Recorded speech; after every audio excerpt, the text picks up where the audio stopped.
अंधी चिड़िया थी। वो सड़कों पर भीख मांगकर गुजारा करती थी।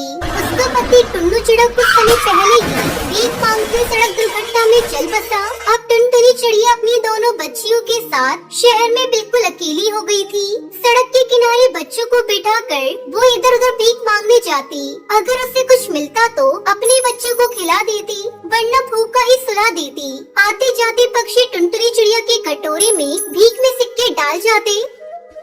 बाबूजी पैसे दे दो, बड़ी मेहरबानी होगी बाबूजी। तब तक आप लोग हमारे वीडियो को लाइक और अगर आपने हमारे चैनल को सब्सक्राइब नहीं किया है तो जल्दी से सब्सक्राइब कर ले और कमेंट सेक्शन में जरूर बताएं कि आपको हमारी ये कहानी कैसी लगी। खुले पैसे नहीं है मेरे पास, माफ करो बहन जी। अरे बहन जी कुछ पैसे दे दो, मेरे बच्चे भूखे हैं। भगवान तुम्हारी हर कामना को पूरा करेगा। भगवान के नाम पर कुछ पैसे दे दो।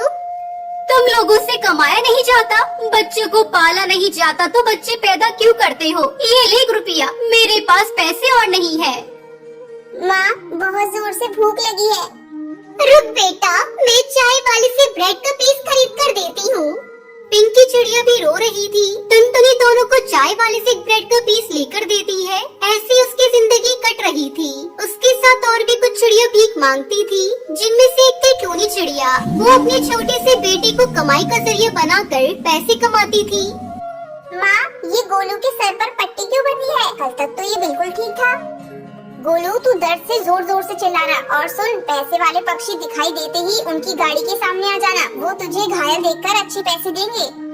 टूनी तुम ऐसा मत किया करो, पैसे कमाने के चक्कर में तुम अपने बेटे को गलत सीख दे रही हो। अरे ओ अंधी, तू ना अपना मुंह बंद रखा कर। खुद तो सचमुच की अंधी होकर भी मुश्किल से 5-10 रुपए कमाती है और हम 100-200 कमाए तो तू जलती है। टुनटुनी चिड़िया जानती थी कि टूनी को समझाना बेकार है। टूनी चिड़िया लालची है और वो उसकी नहीं सुनेगी। एक दिन टुनटुनी और टूनी दोनों भीख मांग रही थी। एक पक्षी टुनटुनी को 10 रुपए देने लगता है। माँ ये उन अंकल का बटुआ गिर गया। सुनहरी बेटा संभाल कर रख ले, इसमें देख क्या क्या रखा है, शायद कोई पता लिखा हो। माँ इस बटुए में तो बहुत सारे नोट है। सुनहरी ये रुपये वापस बटुए में रख दे, ये उन साहब की अमानत है। हम किसी पक्षी से उनका पता पूछकर उन्हें वापस दे आएंगे। टुनटुनी तू पागल हो गई है, जरा सोच ये रुपए तेरे और तेरे बच्चों के कितने काम आएंगे। सुनहरी और पिंकी ने कितने दिन से कुछ नहीं खाया, उनको बढ़िया बढ़िया खाना खिला सकती है, अच्छे कपड़े खरीद कर दे सकती है। और तो और तेरे बच्चों के सर पर छत नहीं है, तू एक अच्छा सा घोंसला किराए पर लेकर रह सकती है। टूनी भले ही आज हमारे सर पर छत नहीं है, मैं जानती हूँ ये रुपए मेरे और मेरे बच्चों के बहुत काम आ सकते हैं, लेकिन मैं बेईमानी नहीं करूँगी। नहीं माँ, मैं ये बटुआ वापस नहीं दूंगी। मुझे खाना खाना है, अच्छे अच्छे कपड़े खरीदने हैं, मुझे सड़क पर नहीं घर पर रहना है। माँ सुनहरी ये बटुआ मुझे दे दे, जिद मत कर। सुनहरी टुनटुनी चिड़िया को बटुआ न देने की जिद करती है। गुस्से में आकर टुनटुनी सुनहरी पर चिल्ला देती है। सुनहरी रोने लगती है। सुनहरी बेटा जीवन में कितनी भी कठिनाइयाँ आ जाए पर हमको कभी भी गलत राह पर नहीं चलना चाहिए, इसलिए हम ये बटुआ उन साहब के घर वापस दे आएंगे।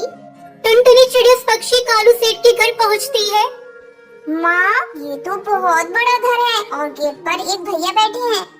ए बेकारन कहाँ चली आ रही है? किससे मिलना है? भैया मुझे इस घर के मालिक से मिलना है, मुझे उनसे बहुत जरूरी काम है।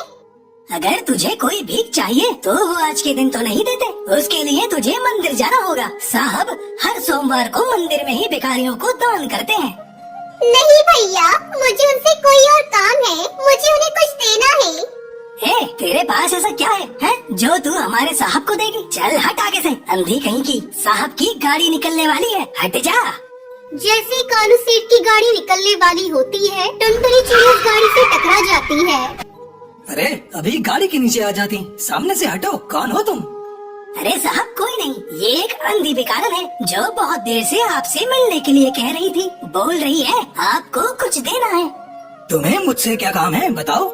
सुनहरी बेटा ये साहब का बटुआ दे दो, आपका बटुआ कल सड़क पर गिर गया था जब आप मुझे भीख दे रही थी। कालू सेठ अपना बटुआ खोलकर देखता है, उसमें पूरे रुपये थे, एक भी रुपया कम नहीं था। कालू सेठ टुनटुनी की ईमानदारी ईमानदारी देखकर हैरान रह जाता है और उसकी बहुत तारीफ करता है और अपने घर के अंदर बुलाता है। आज के जमाने में तुम्हारे जैसे ईमानदार बहुत कम मिलते हैं। तुम आंखों से देख नहीं सकती हो, इन रुपयों से तुम बहुत कुछ कर सकती थी, पर फिर भी तुम ये बटुआ वापस करने आई। ये देखकर हम सचमुच बहुत हैरान हैं। सेठ जी, मुझे ऊपर जाकर भगवान को जवाब देना है। अगर आज मैं रुपयों से अपने बच्चों का पेट पालती तो मेरे बच्चे भी वही सीखते और कल कुछ गलत काम भी कर सकते थे। मैं नहीं चाहती थी कि मेरे बच्चे ऐसे बने। कालू सेठ उसकी बातों को सुनकर बहुत खुश होता है और उससे कहता है, तुम अब से अपने बच्चों की बिल्कुल चिंता मत करो। मैं तुम्हारी आंखों को ठीक कराऊंगा, तुम्हारे बच्चों को अच्छे स्कूल में दाखिला भी करा दूंगा और तुम्हें रहने के लिए एक घोंसले का इंतजाम भी कर दूंगा। टुनटुनी चिड़िया ये सुनकर बहुत खुश होती है और उसको अपनी ईमानदारी का फल मिल जाता है।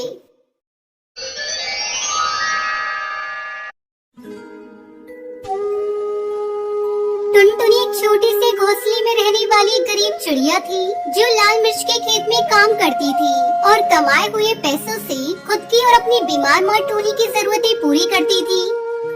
माँ, मैं जा रही हूँ काम पर, ख्याल रखना अपना। शाम को लौटते समय मैं आपकी दवाइयाँ लेकर आऊंगी। ऐसा कहते हुए टुनटुनी काम पर चली जाती है। वहाँ पर टुनटुनी चिड़िया पेड़ों को पानी देती है और जो मिर्ची अच्छे से लाल हो जाती है उन्हें तोड़कर टोकरी में भरती है। तब तक आप लोग कमेंट में बताएं 89 डिवाइडेड बाय 9 कितने होते हैं। मैडम जी, मुझे शाम को थोड़े पैसे चाहिए, माँ के लिए दवाइयाँ खरीदती है। ठीक है टुनटुनी, शाम को घर लौटने से पहले एक बार मुझे याद करना, मैं तुम्हें पैसे दे दूंगी।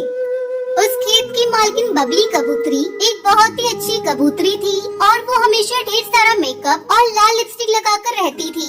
टुनटुनी चिड़िया को उसके लाल लिपस्टिक को देखकर हर बार हैरानी होती थी, इसलिए वो उस पर अपनी मैडम से पूछ ही लेती है। मैडम जी, क्या मैं आपसे एक सवाल पूछ सकती हूँ? आपके होंठ इतने लाल कैसे रहते हैं हमेशा? क्या आप ढेर सारे सेब खाती हो? टुनटुनी चिड़िया की बात सुनकर बबली को हंसी आ जाती है और वो मुस्कुराते हुए कहती है, मेरे होंठ सेब खाने की वजह से लाल नहीं होते हैं, वो मैं लिपस्टिक लगाती हूँ इसलिए लाल होते हैं बेटा। ऐसा कहते हुए वो टुनटुनी चिड़िया को अपने बैग से लिपस्टिक निकाल कर देती है। इसे तुम रख लो बेटा और सिर्फ खास मौकों पर ही लगाना, ये बहुत महंगी होती है इसलिए कह रही हूँ। ठीक है मैडम जी। इतना कहकर टुनटुनी चिड़िया उस लिपस्टिक को अपने पास रख लेती है और काम पर लग जाती है। शाम को टुनटुनी चिड़िया दवाइयाँ लेकर घर लौटती है और अपनी माँ को लिपस्टिक दिखाकर खुश होने लगती है। तब टुनटुनी चिड़िया की माँ उससे कहती है, तुम्हारे नाना जी दुनिया के हर देश में घूमकर कपड़ों का व्यापार करते थे। उन्हें किसी ने ऐसे ही मजाक में कुछ बीज दिए थे और कहा था उन बीजों से लिपस्टिक की खेती कर सकते हैं और तुम्हारे नाना जी ने वो बीज मुझे लाकर दिए थे। माँ, क्या आपने उन बीजों से खेती की थी? क्या सच में लिपस्टिक के पेड़ लगे थे माँ? नहीं बेटा, वो बीज अभी मेरे पास ही हैं। नाना जी की याद में मैंने संभाल कर रखे थे, वो उस काले डब्बे में रखे हुए हैं। माँ के सोने के बाद टुनटुनी चिड़िया उन बीजों को ले जाकर घर के पीछे बगीचे में लगा देती है और हर रोज पानी डालती है। फिर थोड़े दिन बाद लिपस्टिक के पेड़ धीरे धीरे उग रही थी और दूसरी तरफ बबली के खेत पे हर रोज मिर्चियाँ चोरी हो रही थी। माँ, आप एक बार मेरे साथ आकर देखो, नाना जी ने या उनके व्यापारी ने कोई मजाक नहीं किया था। मैंने सच में लिपस्टिक के पेड़ उगा दिए हैं माँ।